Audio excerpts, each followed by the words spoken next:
Welcome to IGE Talks. We are a group of community people that have very much a lot of concern about what's happening in the community. Our topic today deals with what's happening countrywide in terms of police, excessive force, police brutality, and that becomes our topic. But before we get into our topic, I want to go around and have people to introduce themselves.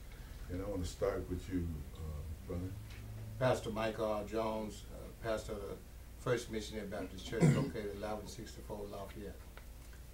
Bishop Walter Durham, Grand Hills Church of God in Christ United, located at 637 Michigan. Chris Smith, concerned individual. George Bradley, IGE regular. Dr. Rick Rosselli, I teach metaphysics and quantum physics and how creation affects every moment of your life. Mike Franz, IGE board, and Chester, you want to come on board here? Speaking of on board, I wanted to make a comment before everything here. I want to unpoison the well if I can.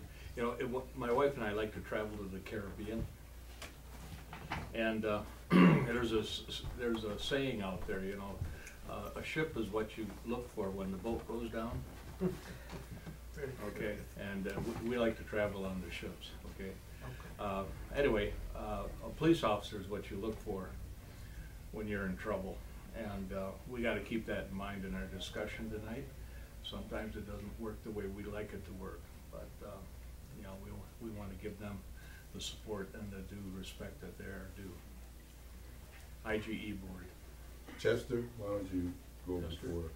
Oh, I'm Chester Lowe. I'm one of the board members here, also producer of the show, as well as, well, advocate for the community. Antonio Taylor, member of the Black Student Union at Grand Rapids Community College. Cool. And I'm Paul Mayhew, and I'm facilitator for the group today. And so here we are. And I think what you said, Mike, in terms of giving police officers their just due is what we're talking about. But we all know that there's some things that happen. You know, we know that not all police officers use brutality tactics. Not all police officers use excessive force tactics. But where we find ourselves in the country is situations that by one or two people that begin to stick out like a sore thumb. You know, we had the situation in Missouri, a situation in New York, and we as a community, we have basically evolved. We're in an evolutionary period from the drug war, which there might not have been an actual drug war. It was more war on a certain community. So we're in an evolution process from the drug war, as well as to further set that particular stage. You know, we have Supreme Court decisions that have created situations where things are different. You know, when we talk about unreasonable search and seizure, and the bar for dealing with unreasonable search or seizure, which would be probable cause, we're talking about the evolution from probable cause to reasonable suspicion.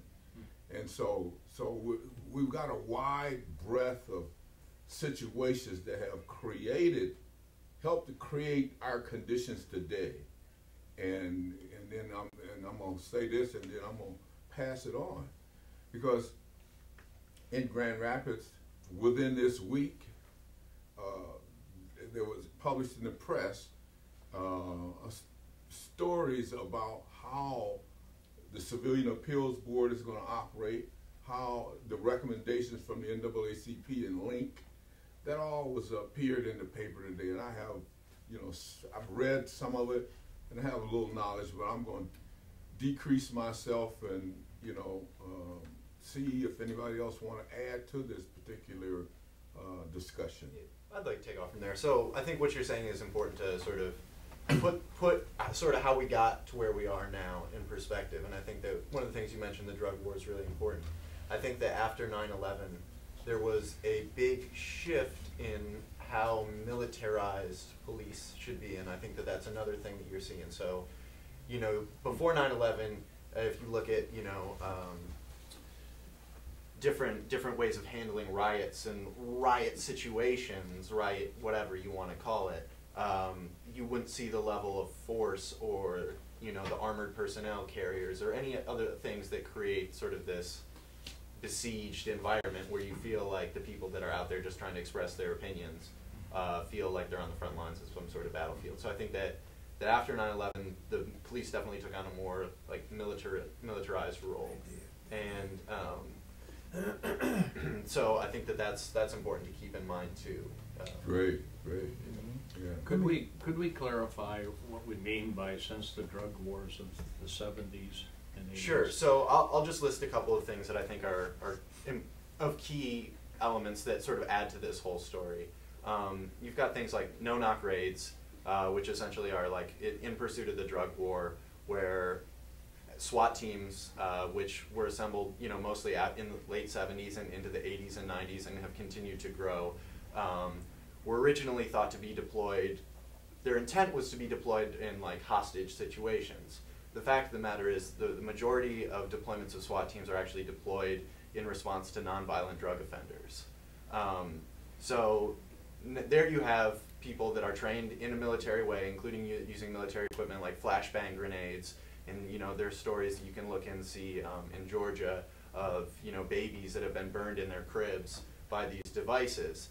Now, even in out in Allendale, we have a prime example of this. White college student was selling a little bit of marijuana out of his dorm, and it is the policy of the Allegan County Sheriff's Department to execute all drug raids as though they are a high threat situation. So they knew this gentleman didn't have any guns, didn't have any weapons, but they decided that instead of just knocking on his door, talking to him, that they would go to the bottom of his apartment complex at the middle of the night with a full SWAT team. That gentleman ended up shot. Now, he survived, but this is an example of how when you create these sort of high tension, high pressure scenarios, there's not a lot of like great outcomes. And I think that the narrative since September 11th has changed. There was a department that was, there was actually a company, a target manufacturing company that was sending out target silhouettes of women and children to police departments to use as shooting practice after 9/11. And the thought was, in these post 9/11 days, you need to be ready to pull the trigger on anybody, because you never know who could be a threat to you. And this mantra of police are under attack, are under these, you know, specifically targeted, I think is part of this, what's created this sense of fear, tremendous sense of fear on like both sides. Yeah. And that's the thing that's so frustrating. May I, Hold on. may I interject something? Go ahead, Bishop. Yeah, go ahead. I was in the U.S. Army, and one of the things I learned in the Army was the fact that you protect to serve. Now I realize the fact that the police are doing what, rather than serving, they're protecting. And so it become like a military group now. Is when you're protecting something, you come with a hostile attitude. And again, you know, we keep talking about we should be concerned about the police, but actually, I guess I'm a little confused, because I thought the police worked for us, not us work for the police. Yeah. And I think this thing has got, like in New York, for example, you know, how you going to turn your back on the man that you work for and still keep your job? Yeah, And then we talk about, we say, is the fact, well, we got to be, and I don't mean no disrespect when I say this, but I am challenging this, is why should I be respectful for a policeman when he works for me? yeah. You know, and I guess that in 9/11 and the drug situation has total disrespect when they come down in the neighborhood is, and notice I didn't say community, I said neighborhood, come down with the SWAT attitude is, you know, you better tell us, you know, they line up, and anytime you approach somebody with a hostile attitude, well, we got some new kids on the block now. See, back in my day, I was a little sassy, but I wasn't as sassy as they are today.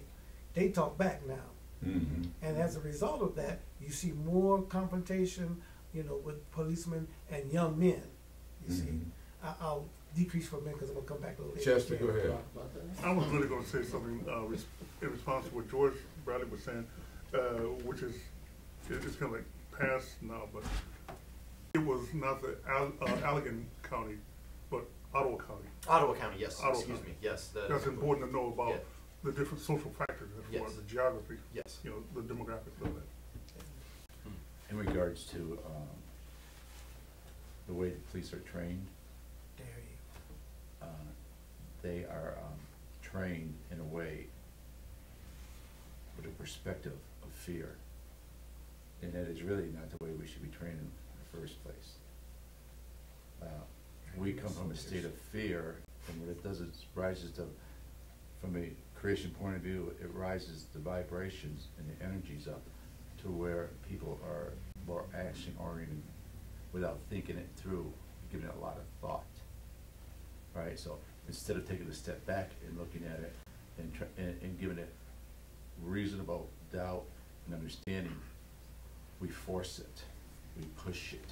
We have a perspective that is from a fear factor, and the only thing you're going to get from a fear factor, I guarantee you, is nothing but more fear, and it will build, and it will build, and it will build, because that's a law of the universe. You cannot change it. Your makeup, the way you're made, you're going to operate that way from that state. From that point of view.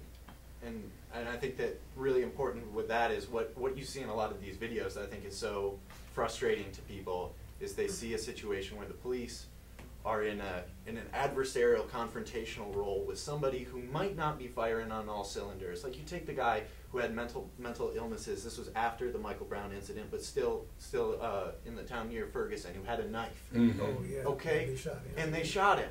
Yeah. But if you're going to allow the person with mental illness to set the tempo of your engagement, Or your policing. of your policing, Yeah. that doesn't leave you with a lot of options. Yeah. I mean, there needs to be some sort of talking or bringing things down as opposed to an escalation that I feel that it occurs. And what you mentioned is now you've got younger people that say, I'm not going to take that, No. and they got cameras, and so now you've got this ego-driven conflict. You got fear fighting fear. Go ahead. Right. Fear. Look at, Let's, oh, I'm sorry, go ahead. go ahead. You got fear fighting fear, Right. and the result's always going to be bad. I'll guarantee you it's always going to be bad. Instead of from a perspective of saying, they take these incidents that are high gauge incidents that take place in the neighborhood, the community, the state, or whatever, and they train our police force through those. Instead they go out there with their guns loaded and ready, and they're ready for something to happen. They're anticipating it. They're waiting for it. Now, I'm not saying that all that's bad. What I'm saying is that instead of from perspective of protection, of protecting the people with the aspect of well-being, the aspect of caring for them, no matter what side of the fence they're on, right away they're geared up and ready to attack, a SWAT team per se. And so when you operate from that standpoint, I'm not talking about right now, taking back thousands of years, it's the song that never ends.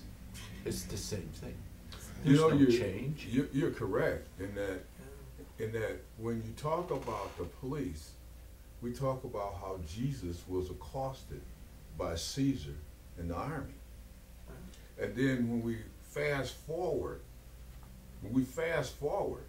to Gandhi, to Dr. King, those are fights on police brutality or disparate treatment in terms of how people in neighborhoods are treated. When we talk about the Big Four in Detroit, Yeah. and the rise to Yeah. power of Coleman Young, Yeah. or the rise to the power of the Stokes brothers in Cleveland. We're talking about a rise because of disparate treatment in my neighborhood or in my neighborhood. Yeah. Rise because of somebody, and then we talk about the Black Panthers. The Black Panthers and their rise and their ascension to power.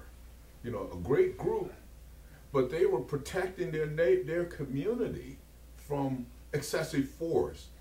So now here we are in 2015, 2014, Mm. and people were talking about how to make things better. And we got to, okay, I read today about the city of Grand Rapids, we talking about doing racial sensitivity training. What does that mean? And that was going to be my rhetorical question. Yeah. It's because we had when back in the 90s we put together the thing, the situation, and we said, well, let's get the Woodrick Institute to teach racial sensitivity to the local police department. Now that went over like a boom, boom, boom. You can't do that. You know, so you got people saying, you know, I'm listening to the tea leaf. Why should I go in there and take that stuff? I'm not of this ilk. So you can't force people to be sensitive. You know, you can't force people to be sensitive. The rules should make the rules that you set into place should make you follow the rules. And the rules, if they say don't do this, then that's what the rules say. Then you must be punished by the rule. Yeah, well, let me ask a question on that, Paul. You know, I don't think it's so much the rule. Do you think it's the rule? And I think it's and I think, Doctor, you kind of alluded to it, is how they're trained, or the policy. And we never look at the training policies or that the policemen have. If you train me like a military person, I think and act like a military person. And when you come down into a neighborhood, you come down with the idea that this is the enemy, and at all costs I can destroy the enemy. And then we talk about sensitivity. How am I going to be sensitive when you look at me as the enemy? Right. And not only that, he is not doing anything wrong because he was trained to do that. That's you know, and that's what I want to say. This is different. This is what I want to put this one point. Is number one is the fact is we can take individual policemen, but we're not talking about that. We shouldn't be talking about individual policemen. We should be talking about the policies in which they operate from. Yeah, it's deeper than the individual situation. It is. Yeah. Let's go to Michael Jones, Pastor Michael Jones. So I went to risk of getting out of my position as a sponge, because that's what I'm sitting here, just want to sponge some things up. But let me say this here, and I agree with a lot of the dialogue that has come from this platform. But and I'm listening to all of y'all, we're still saying the same thing, but we're taking it in a different direction. And even when we're talking about how they're trained, and now it's a shift to a point where we must attack is that how we get them back to the way it should be. And that's the point I'm trying to. That's exactly the point I'm and here's what I want to say. Yeah. They up under the guys now. I'm talking the police, polices and the criminals, or criminal law enforcement. They up under this here attitude that we are operating within our bounds. We are operating in his way. We have this right, the legal right. And still we'll be, even though we are killing unarmed peoples, that we could have took other alternatives to deal with it. Even from the initiation, we're dealing with it from a professional point of view instead of a relational. You understand? We didn't lost that relational point of view. Right. And see, that's where the thing of getting back. We gotta get back a relationship, because let me just give you this incident that I had. And I was at this job for 10 years, and I never missed a day. I was always on time.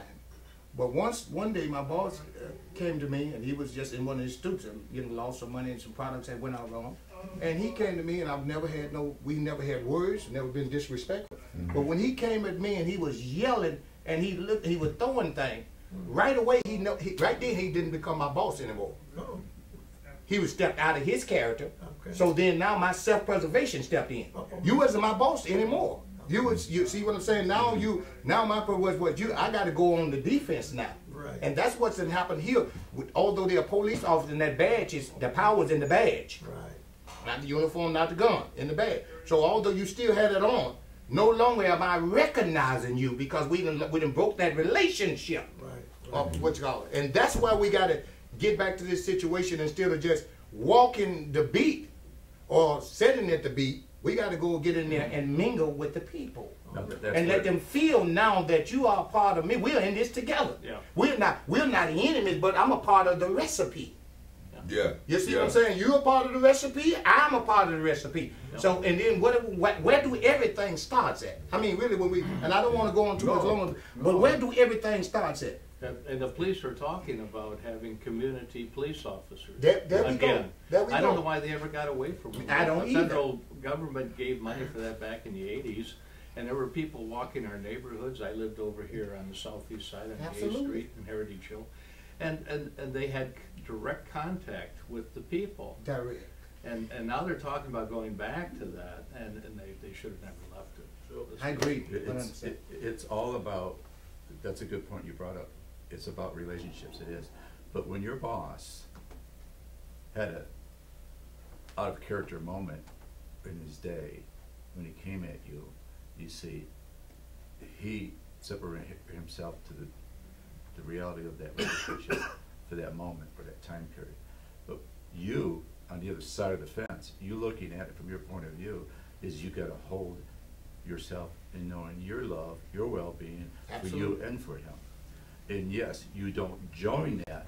You don't join him in his argument or his situation, Absolutely. what he's doing with you, because if you do that, you become the same as he is. Absolutely. So you don't want to join that. But doctor, wouldn't you say like this? Now there's, under normal circumstances, I would agree with you. But when you have a professional trained versus a person who's not trained, then I think the responsibility falls to the professional. The professional is the policeman. Yes, I agree with you. Okay. However, see, what we're really talking about here is not the abuse, because it happens all the time, we know it. But we're focusing on the problems instead of the solutions. Yeah, the solution to me. And it's the solutions we want, and the solutions have to come with The training. the professionalism and the knowing of who the people are. You see, and it all starts way back with the training, and it also starts teaching them from the perspective of relationship orientation rather than a incident orientation. See, a crime orientation. We teach backwards. See, we teach by, this is taking place, therefore you got to be prepared for this. Okay. Now, I'm not saying that's wrong. I'm saying that could be part of the package, but that needs to be the least part of the package. The most important part of the package must be exception rather the than the relationship rule. and the well-being of knowing who you are and who that person is. But let me throw this out. You know, this in the recommendations that I read in terms of what the city of Grand Rapids is talking about. They got one recommendation that says that, you know, there will be mediation to deal with in terms of a civilian appeals board and people that come to the civilian appeals board with their issues, that mediation would take place. And mediation means, you know, it brings in a whole union type mentality. I'm just baffled at that. You're making a That soup out of it. becomes one of a recommendation, you know, in the city of Grand Rapids. I'm baffled that Yeah. a mediation concept. And then the other thing that That's after the fact. after the fact. The trouble's already. So the trouble Doesn't started. prevent it. It don't prevent it, you know. So then there was an offer to say well, let's figure out who has a psychiatric or mental problem Oh, wow. in terms of dealing with people of color. You know, how you going to discern that? You know, most time people can mask. You know, they can poker face and mask Yeah. their feelings. And, they do all the You time. know, so you don't know where the button that's going to be pushed to make my ism come out of me. You know, so we got this thing happening in the city of Grand Rapids, trying to address what's happening in our community. Now, you know, we have a situation where, you know, city manager and some of the people in the city of Grand Rapids don't believe that we have excessive force. They don't believe that there's incidents of police brutality. And we don't want to continue to beat the drum of police brutality, but it happens. It happens. You know, and you've got to be able to get it out on the table and know that it exists. You know, you can't have people in leadership saying that it don't exist. You know, because we know it do exist, and that's where, you know, to me, when we get a person that stands up and say, this is all about perception, and the press picks it up and say, oh, look at what this leader said, this is all about perception. Well, it's not perception. No, we need new leaders. It's not perception. Get rid of them. Go ahead, I'm sorry. No, so I think that I'm going to throw out a couple other sort of points here about ways, sort of first what this is sort of also tied into. Like right now we've got a criminal justice system that doesn't work. Like 90% of criminal cases never go before a trial. And like if those cases went before a jury trial, like our system would grind to a halt. Like our system's already overworked, overtaxed, and like incapable of dealing with like the people we've got coming in. So like there's clearly a problem. America's got the highest prison rate in the world. Yeah. If we like stopped, you know, locking people up now and like really reduced our rates to that of other countries, it's going to be 90 years before our rate comes down to that of other countries, other like industrialized countries. Seriously? Yeah. Okay, so and now you're starting to see like this is a bigger issue because we had like the war on drugs, which for a while was mostly targeting. We was fabricated, so we know that. Yeah, mostly targeting minorities. Right. But now you see the war on drugs is starting to hit everybody because you've got people, you know, white folks out with meth, and you've got all this other kind of thing that's spread out. So I think that there needs to be a change in the law because clearly there's something going on in America. We're locking too many people up. And I think that if you lock somebody up, that does damage to them. And I would encourage everybody to look up a gentleman named Brian Stevenson. He recently spoke last Friday at Calvin. Yeah, and he had some tremendous points, and his 4 major points that he encouraged everybody to do to be more just in regards to the justice system are things that you've all mentioned. 1, which is get proximate, like get close to people who are actually experiencing these injustices. Because I know that there is a whole bunch of communities of people that have nothing but positive experiences with the police.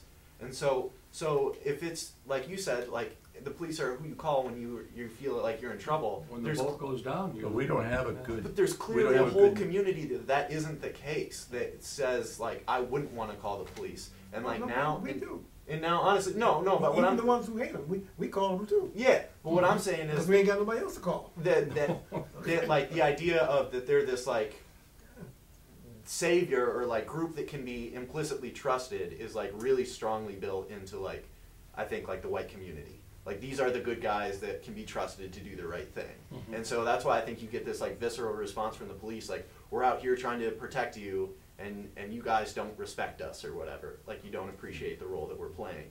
And so, like, without seeing, like, the injustices firsthand, like, just walking down the street and seeing interactions between, like, in Grand Rapids, between, like, young men of color and the police, like, just seeing that firsthand myself is like, oh, like, that does happen. You know, this isn't like a fantasy put out that's, because that's what you hear a lot from people that, oh, police brutality is a myth. Perception. It's just perception. It's just a myth, and these people, you know. Hey, what they say is they deserve it. Yeah, it had it coming. They're criminal, and they deserve it. So yeah, exactly. Yeah. And so the second thing he said was, you know, get close to the justice system and those that are affected by it. The second thing he said was you need to be hopeful, and hope and work for things to change.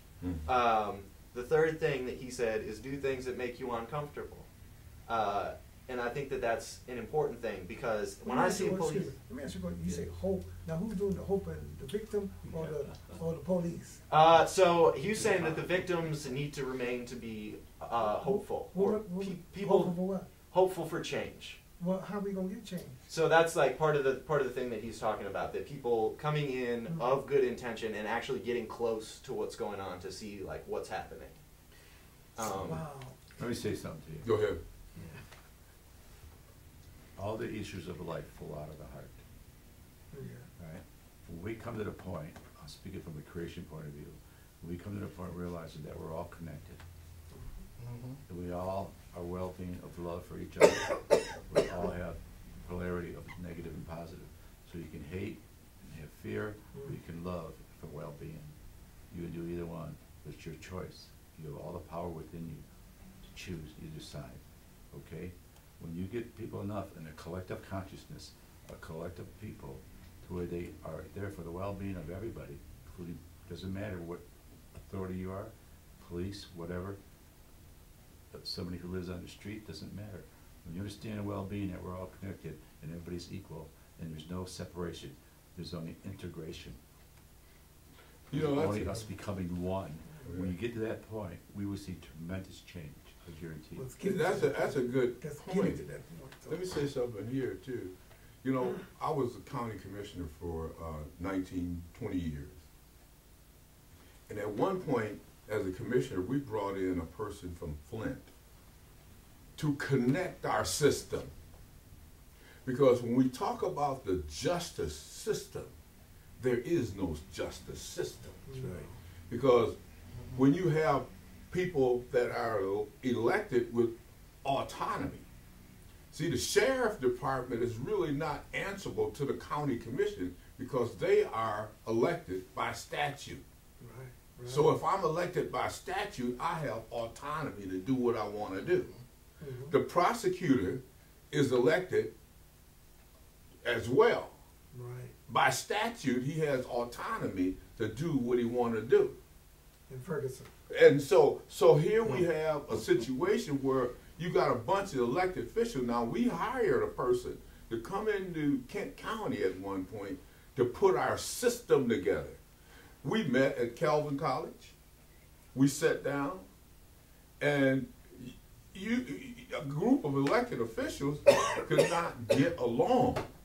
So we have what is a perception of a justice system out in the community, which is not a contiguous system. One of the biggest arguments that we begin to have is we had to move the prosecutor's office out from the police department for the semblance of impropriety. It's not that they were doing anything, but we recognize as commissioners that this looks like it's dirty. So we ultimately moved out. You know, so then we had to move the judges out because we had a system that looked like nothing but collusion. It really And is. so now But we it have, still looks like that. and it still looks And like I'd encourage that. Yeah. anybody that's watching to go call the court and find out when their trials for misdemeanors are, and go and sit in on the court hearings and watch, because you'll see. Like, I went for my friend who was arrested on a minor drug charge, and before the court began, the prosecutor and the defense attorney, they're palling it up, they're laughing right with the judge, hanging out. Right. These guys play golf together. Which proved my point. Yeah, The point is, you see, we automatically see the relationship that they have. yeah. And that works.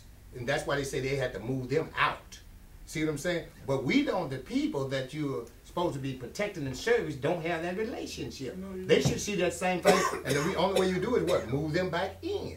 That you can, that same dialogue, that same relationship, that same emotions, that same attachment, you know, is there with the people that you're supposed to be serving and protecting. I That's work- what we done lost here. I work with the Grand Rapids Police Department, and I work with the reentry program, and I work with these guys coming out of prison. They've been there 5, 10, 20, 30, 40 years, right? I speak to them, and I life coach them in regards to how to get back in society and form it and be successful in whatever you desire to do in the rest of your life, okay? And when we take a court system, we take the political system we got and the court system we got, not only Grand Rapids, I'm talking about as a country and as a world, but as a country specifically. And that is we take these kids or people who do things wrong, and maybe they're severe crimes and maybe some of them aren't severe, but it's irrelevant. Point is, we take them and we incarcerate them. We put them in jail for a long period of time, and almost the percentages are really high, up in the 90s somewhere. When they come out, they go back in again.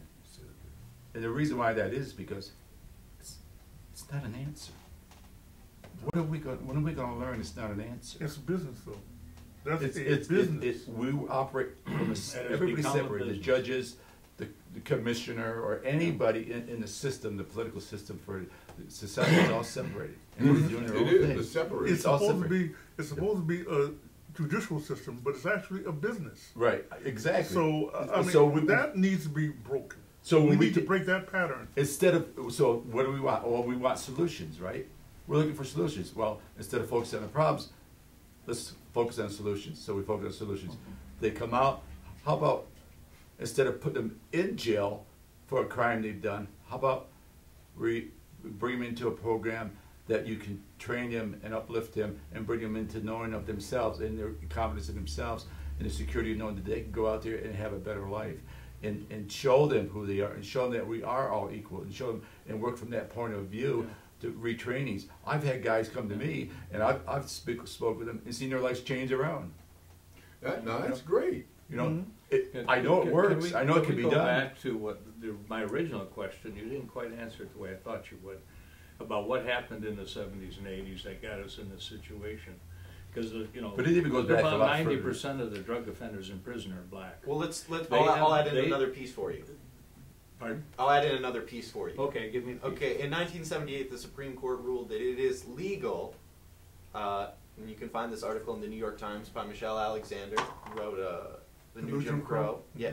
So they ruled that it is legal to threaten an individual with life in prison to dissuade them from taking a jury trial. Okay. So with a plea bargain, you could have a plea That's bargain. where I was headed. Now, so we talk about this, and now what a plea bargain is, if you're brought in and you don't have good representation, and Yeah. you're threatened, or you have children, and you're threatened with long periods of incarceration, or you sign something, you're most likely going to sign that. And in a lot of states, that's going to disbar you from voting ever again. It's going to disqualify you from... See, the thing is, what you're forced aid. to admit to is that you are a felon. And you will go to prison and you will serve your time, and when you're released, you are a felon. That mark remains on you for life, and you can work with these people and give them hope and so forth. But there are plenty of jobs they can't get. There's places they can't live. But who did it to them? We put those people in the courts to put them justice in jail. system did The it. whole system's broken. It Now, don't they work. made a mistake, but it didn't But necessarily everybody have makes to result mistakes. in Right. incarceration. Sure. Yes, I know. but let me interject Yeah. here too. You know, because I had a meeting, we're working on a situation where we're trying to fix the jury selection process throughout the state. That's, Oh, so I'm that's gonna say all. that. So I got some monster. Republican and Democrat support. I'm trying to help fix the Good. jury selection process. But the gist of this story is I want to raise 2 points. First point is that after slavery, there was a system called the peonage system. Peonage system. And the peonage system was the system that helped to create the black codes. So it was like, brother man, if me and you, I'm down south during the day, this is where the buildup of black people come into prison system. So I'm walking down the street with you, and all of a sudden you said, well, do you have a job? And I said, no. And you, as just a white person that has a job, can arrest me, have me put in prison. Peonage. Right. Now, the other part is Judge Johnston taught me a lesson a couple weeks ago. We go and sit and talk to him about how we're going to try to fix the jury selection process. And he says, have you ever heard of civil death? I said, civil death? I never heard of that. Because I talk about the deaths. I talk about the economic death, the sociological death, the psychological death. He said there's civil death. When a felon, back in the day when felons were caught, they were either shot or hanged. Yeah. They were either shot or hanged. So you take and evolve that, Mike, to where we are today, like what you said. A felon come out of prison and you can't get nothing. You can't do nothing. You can't get nothing. No. It's all nothing because you are civilly dead at that point. Yeah.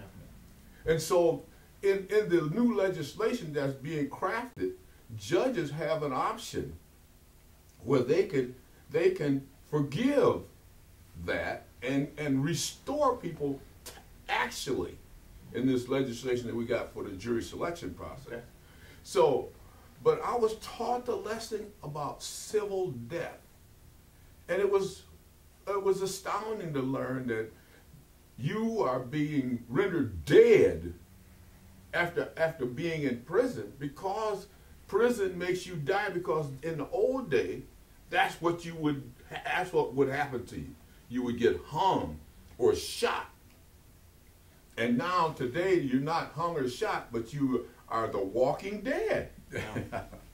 You're walking You don't dead. even get banished from the tribe. Right. You're forced to live in the tribe under the penalty of being a felon, and you've got the mark of the Cain and Abel on you.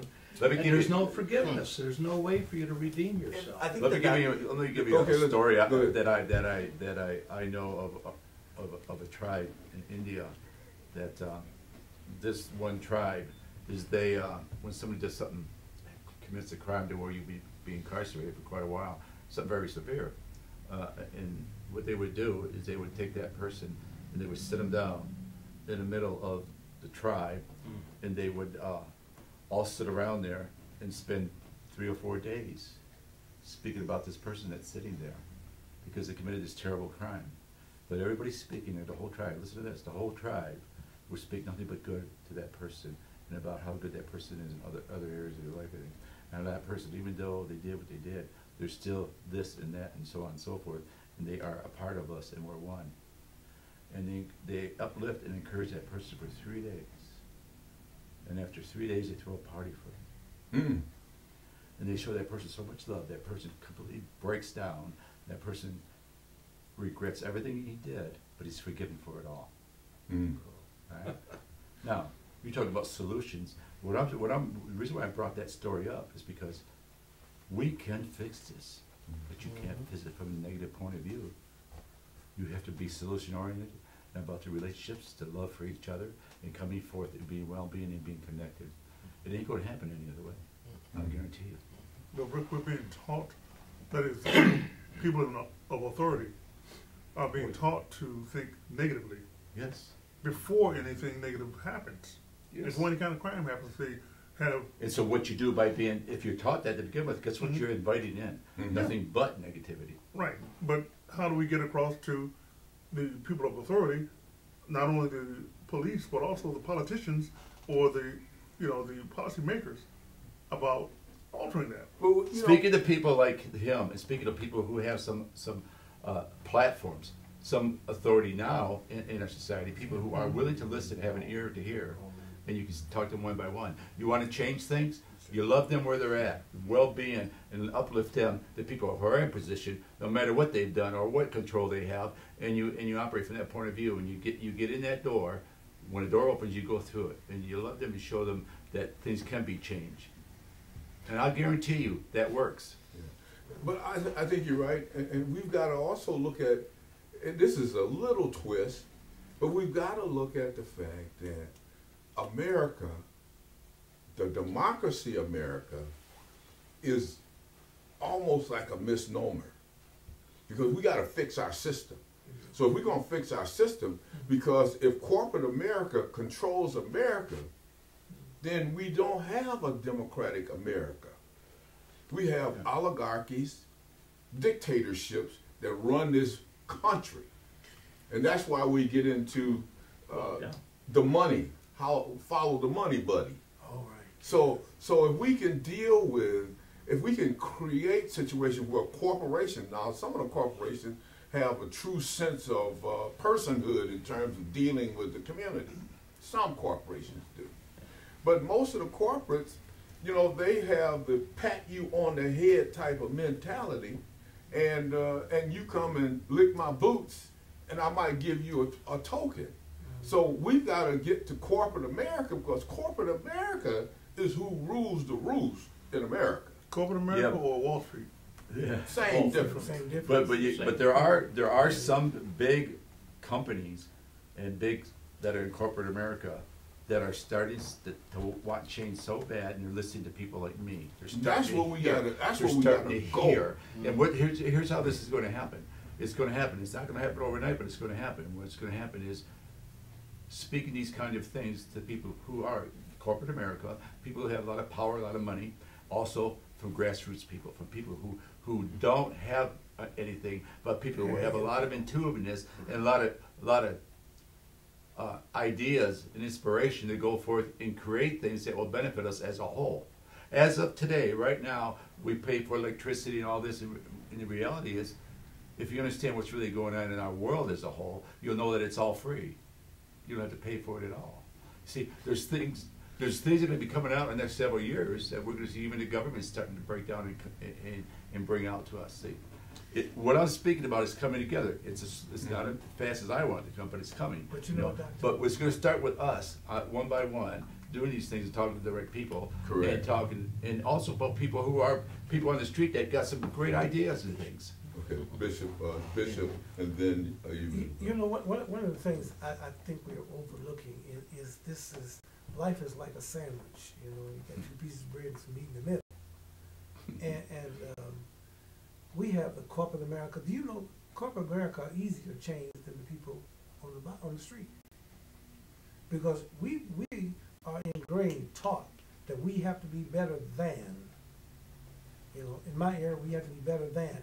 Now we're finding out that people are saying is, well, I'm better than my father, my mother used to be, but I still right in the same position they are. You know, and you talk about look at our neighborhood. Let's get real here. Let's talk about our neighborhood. We do more killing of each other than whites do on us. We have to, in order for us to make this equation work, we got to deal with us too.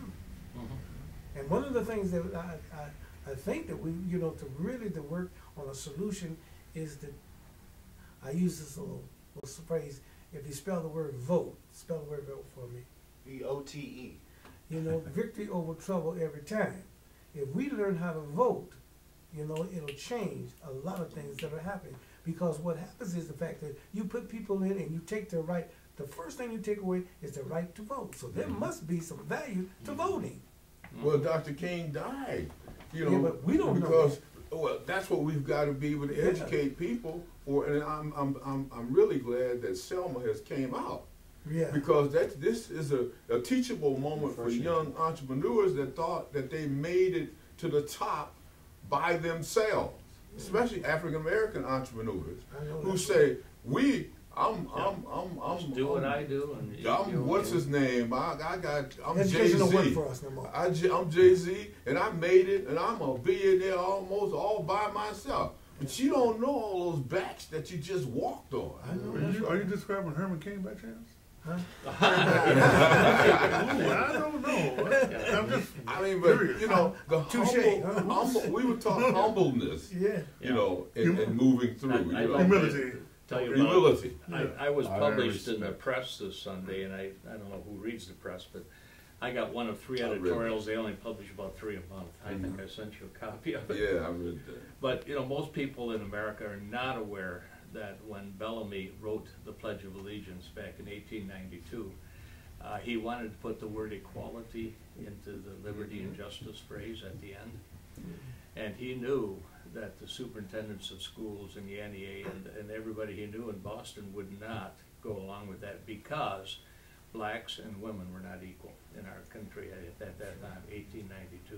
Right. Okay, so, okay, he left it out. Kind of broke his heart, but you know, there it was. He was a Baptist minister, and because of his socialist practices and teachings, he was asked to leave the church. He retired to Florida, where he met discrimination firsthand, Jim Crow, full-blown lynchings, the whole thing. He finally left the church. He died in the 1920s, very bitterly disappointed about that.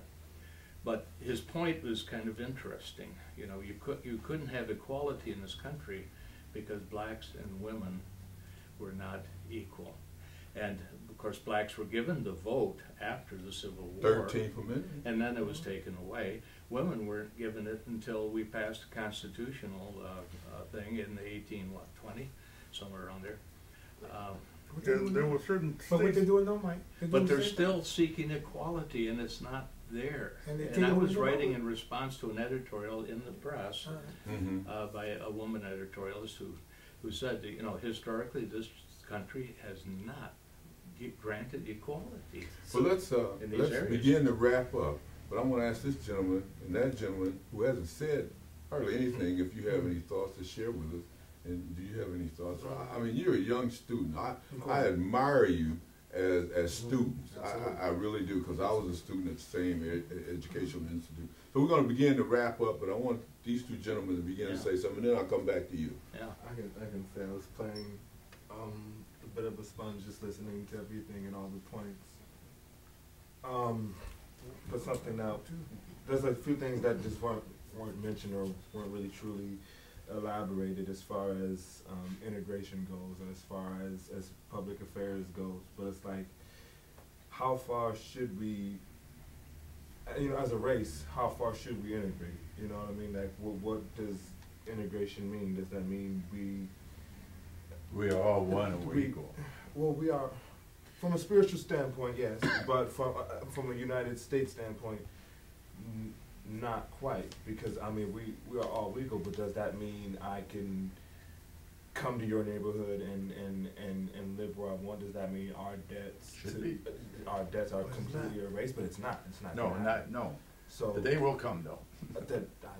I don't think I'll live to see that day. So, how old are you? I'm 24, but okay. I just don't see it. I just don't see it that way. I was looking for it for 70 years myself. Just because the way things are going. Now, one thing I do believe as Black people, we need to set an agenda for ourselves completely outside of what our president has to say.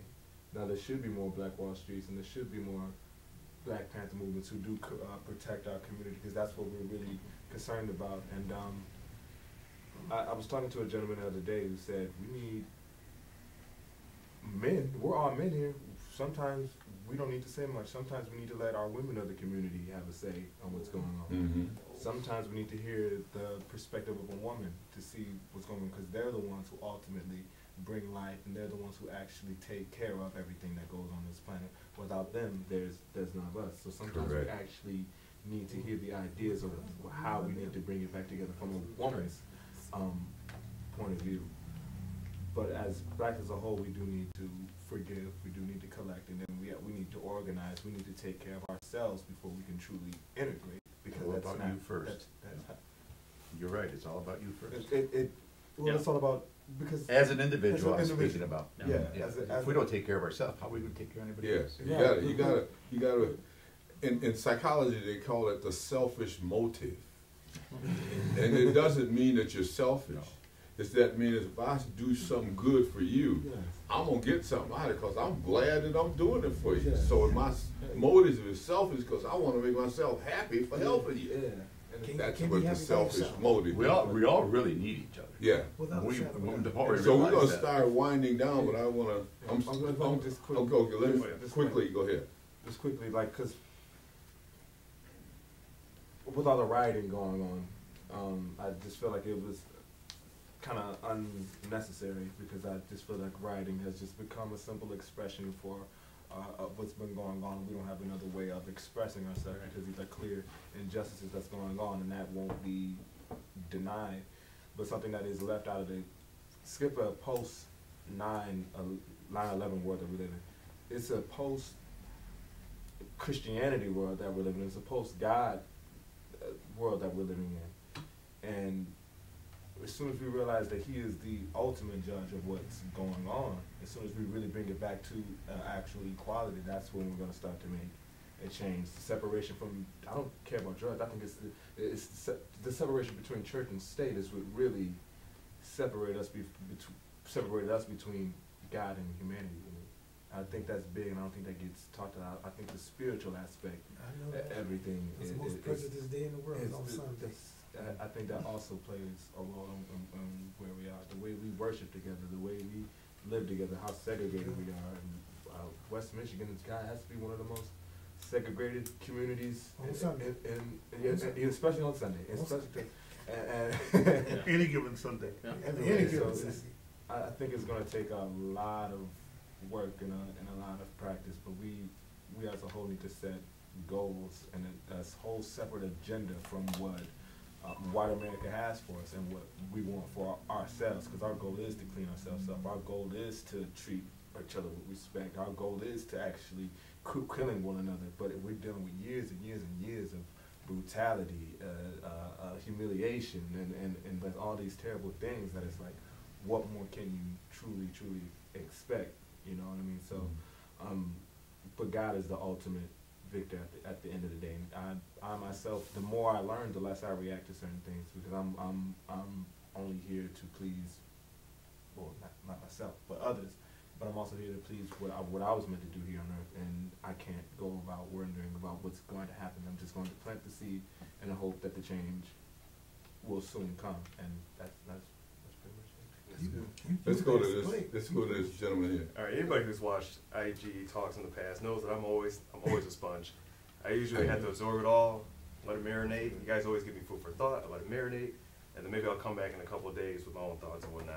Yeah. But this was a very good conversation. The only thing I would have to say is I'm glad that there's still awareness, because I'm sure the topic's going to change in the media, wherever it is, months, years from now, and whatnot. But there has to be that continual awareness, and there has to be people who are still willing to, because some people will turn that blind eye because it doesn't affect them nearly as much as other people. So as long as we have that awareness, and that our people, whether it's just one individual, a group, nation, whatever it may be, so there are people who are willing to see that change and be an active participant in it, then that's the hope I need. That's all I'm saying. Thank you. Let's go to you, and then all the way around, and then we're gonna wrap it up. One thing that's sort of been on the edge of this whole conversation, I think, is key to like any sort of positive future, is that there needs to be some sort of truth and what we call truth and reconciliation, because there are two different stories being told in America right now. There's one story that's told largely amongst white America that tells a different story of the civil rights era. It was kind of like a 3-day event where, like, you know, like Rosa Parks was on Monday, and then we had like Martin Luther King on Tuesday, and then like on Thursday everything was fine, right, and everybody was equal. But like there's this, so there's these two different, and then the reality of what happened, and so you get these two different narratives. And then when you have things like what you're talking about, this years of oppression and disenfranchisement leading to ghettoization and violence in those communities, then you have the police force with this that doesn't understand where that came from, or doesn't want to understand where that came from. And so it's like this impenetrable boundary between like like an experience that is lived by the people, like humiliation, like you're talking about. And that's, I think, like a prime word to describe it, because a lot of interactions I've seen are really just like humiliating in their going back and forth. So I think you get this situation where like the biggest thing that like I think like a cop like Darren Wilson is afraid of, his nightmare is like a black teenager. But like vice versa, that black teenager's worst nightmare is somebody like Darren Wilson that with the color of law can come in and change his whole life. So you've got, yeah, take his life. So you've got this, and did. So you've got this like, everybody's seeing each other with fear, like what you described. And going back to this history thing, take a look at the poet laureate of, I believe it's South Carolina, wrote a poem. She's written the poems for the last 3 inaugurations of Nikki Haley's the governor there, right? So maybe North Carolina. Yeah. One of the Carolinas, North Carolina, right? North Carolina. North Carolina.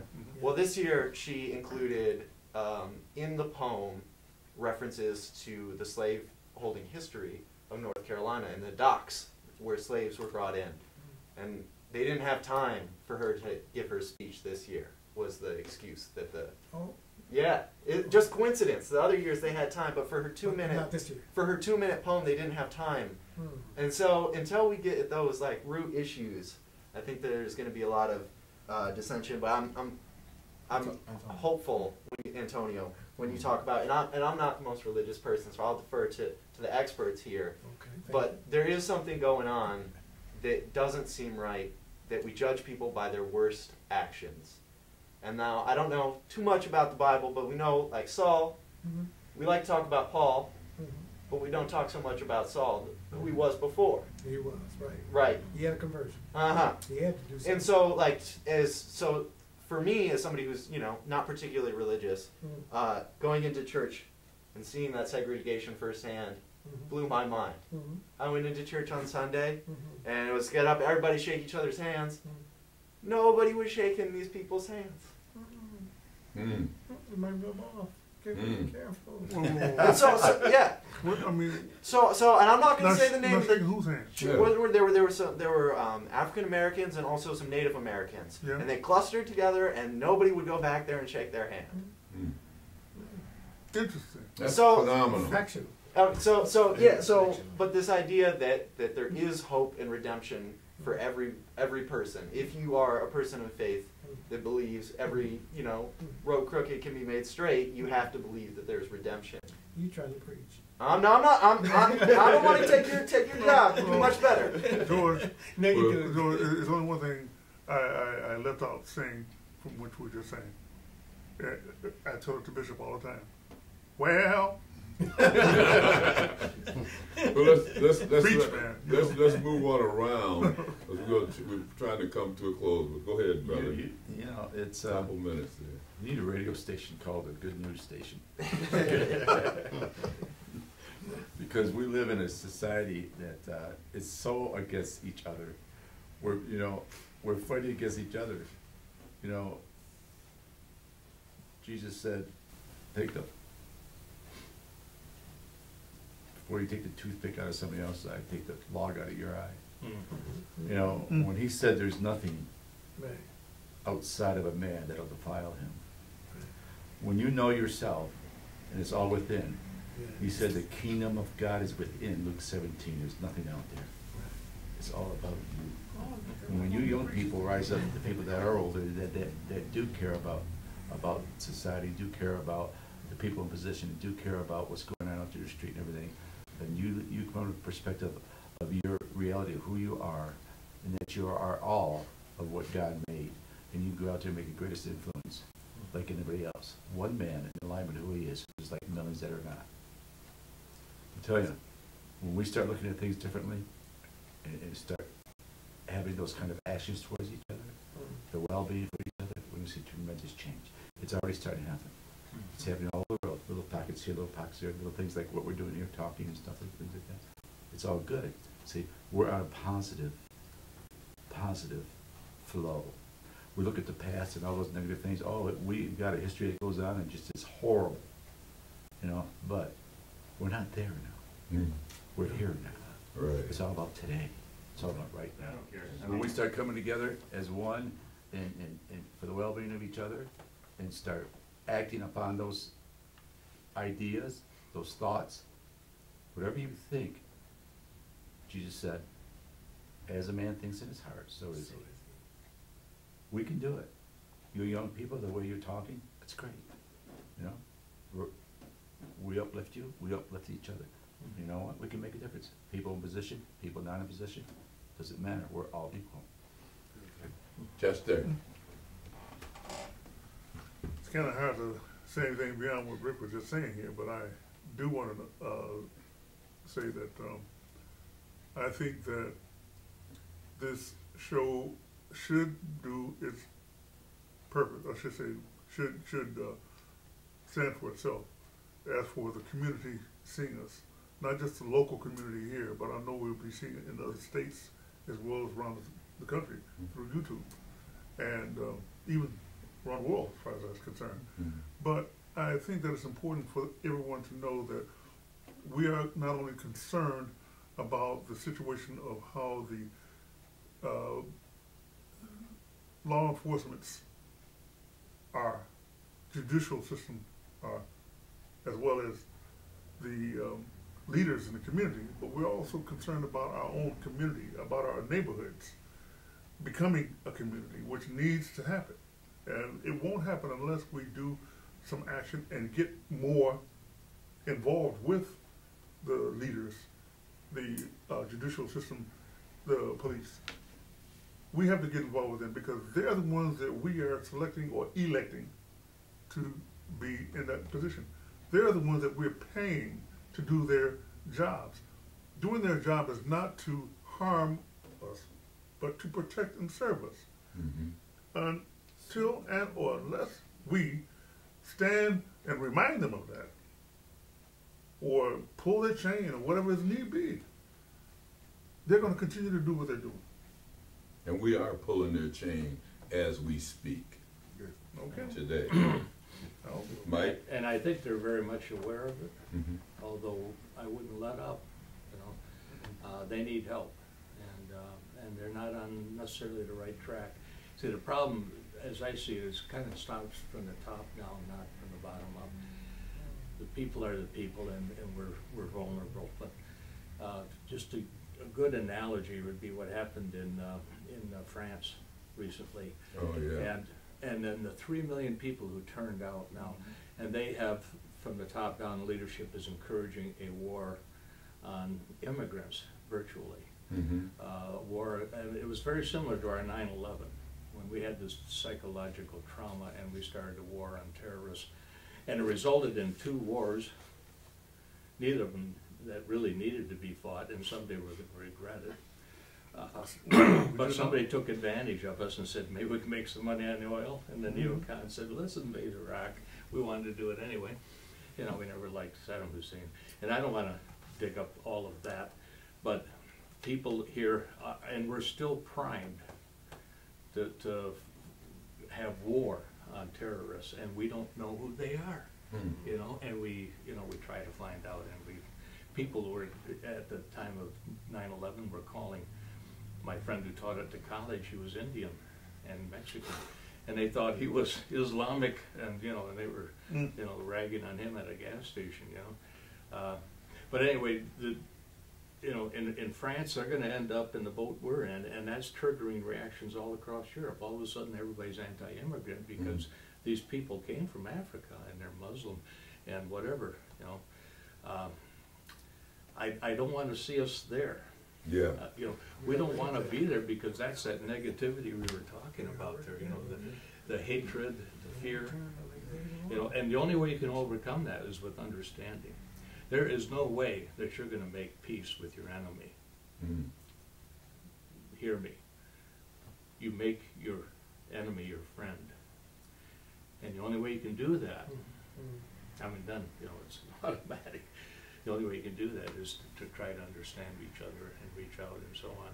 So that's what we need, is more common ground, more understanding, more coming together and so on. And I think we were talking about that in various ways tonight.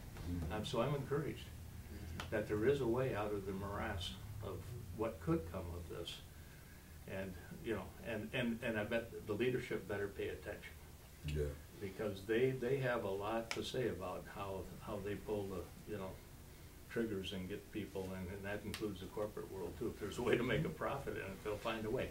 We'll sell police cameras, or whatever, and buy more body armor, Something. more guns, Just arm sell the it to 'em. populace. Some people make a profit out of the fear and the hatred. We've got to guard against that. You got anything further? Yeah, just more truth. When you brought up truth and reconciliation, it made me think of the time I went to South Africa, and they actually have something called the Truth and Reconciliation That's what they did, committee. And being over there, you just see, you kind of, because they're only 20, 30 years out of their apartheid. And when I went over there, I said, they seem to be living in better harmony than we are over here. And it's crazy. And I think that's where it starts with a little bit of truth and reconciliation. Excellent. Mm-hmm. Brother Pastor Jones? Well, you can tell it's been a good pot of stew because it's beginning to smell. And that's what we wanted to do. We wanted to reach a certain place with the aroma. But let me throw my little bit in there because we deal with the problem. But my solution, and I'll stick with it.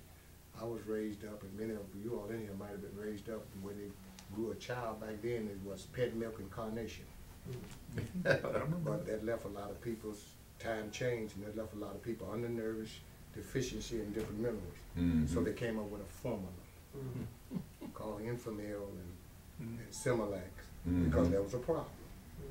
And the formula that I see is, I call it PPP. PPP. And when we go back to PPP, that's why we're going to be able to bring this thing together. And that PPP stands for parent first. Because everything starts in the home with the parents. You can't do much. You can be a teacher and send them back home. If they go back, they're going to gravitate to what the environment they're around. They will.